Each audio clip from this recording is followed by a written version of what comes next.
Made expo হচ্ছে স্বাস্থ্য পেশাদারদের একটি মিলন মেলা। এটা নিঃসন্দেহে একটি শিক্ষামূলক ও সৃজনশীল অনুষ্ঠান। মেড এক্সপো হচ্ছে সংস্কৃতি ও ডিজিটাল প্রযুক্তির মেলবন্ধন, যা ছাত্রছাত্রী এবং স্বাস্থ্য পেশাদারদের জন্য একটি বড় মিলন ক্ষেত্র। মেড এক্সপোর মধ্য দিয়ে চিকিৎসা ও শিল্পপতিদের সমাগম হয়ে থাকে। চিকিৎসকরা তাদের অভিজ্ঞতার কথা এই মেলার মাধ্যমে নবীন প্রজন্মের ছেলেমেয়েদের সামনে তুলে ধরবেন। বিশেষজ্ঞদের অভিজ্ঞতাকে কাজে লাগিয়ে মেডিকেলের ছাত্রছাত্রীরা সুন্দর ভবিষ্যৎ গড়ে তুলবে। তারা সুন্দর ভবিষ্যৎ গড়ে তোলার স্বপ্ন দেখবেন এই এক্সপোর মধ্য দিয়ে। শান্তিনিকেতন মেডিকেল কলেজ ও হাসপাতালের সভাপতি ডক্টর মলয় পীঠের উদ্যোগ ও ভাবনা থেকেই মেড এক্সপো করার পরিকল্পনা নেওয়া হয়েছে। মেড এক্সপো রাজ্যের চিকিৎসা জগতে এক নতুন দিশা দেখাবে। প্রতীক্ষার আর মাত্র 7 দিন।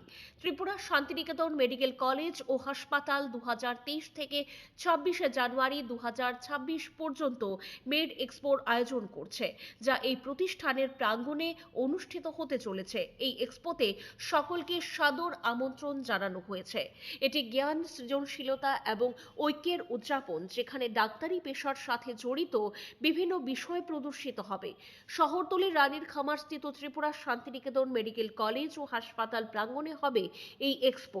এই আয়োজনে যোগদান করে জ্ঞান অর্জন ও পারস্পরিক অভিজ্ঞতা বিনিময়ের সুযোগ গ্রহণের বার্তা দিয়েছেন উদ্যোক্তারা।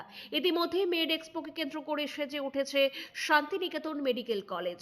জাঁকজমকপূর্ণ, সৃজনশীল এবং আকর্ষণীয় অনুষ্ঠানের মধ্য দিয়ে 23শে জানুয়ারি মেড এক্সপোর সূচনা হবে। মেড এক্সপোতে দেশের বিভিন্ন রাজ্য থেকে প্রায় শতাধিক চিকিৎসক আসবেন। তারা নিজেদের অভিজ্ঞতার কথা শেয়ার করবেন। দেশের বিভিন্ন রাজ্য থেকে প্রায় 100 জন শিল্পপতি আসবেন। তারা অত্যাধুনিক যন্ত্রপাতি নিয়ে আসবেন। এই সব যন্ত্রপাতি মেলায় প্রদর্শিত হবে। অত্যাধুনিক যন্ত্রগুলি আধুনিক চিকিৎসা পরিষেবা প্রদানের ক্ষেত্রে কিভাবে চিকিৎসকদের সাহায্য সহযোগিতা করবে, এই বিষয়ে শিল্পপতিরা জানাবেন। ত্রিপুরায় এই প্রথমবারের মতো মেড এক্সপো হতে চলেছে। স্বভাবতই মেড এক্সপোকে ঘিরে ব্যাপক প্রস্তুতি চলছে ত্রিপুরা শান্তিনিকেতন মেডিকেল কলেজ প্রাঙ্গণে। মেড এক্সপোতে সকলের উপস্থিতি একান্তভাবে কামনা করছেন উদ্যোক্তারা। হাজার হাজার মানুষের মেলবন্ধনে আনন্দিত হয়ে উঠুক মেলা প্রাঙ্গণ। ব্যুরো রিপোর্ট, পজিটিভ বার্তা।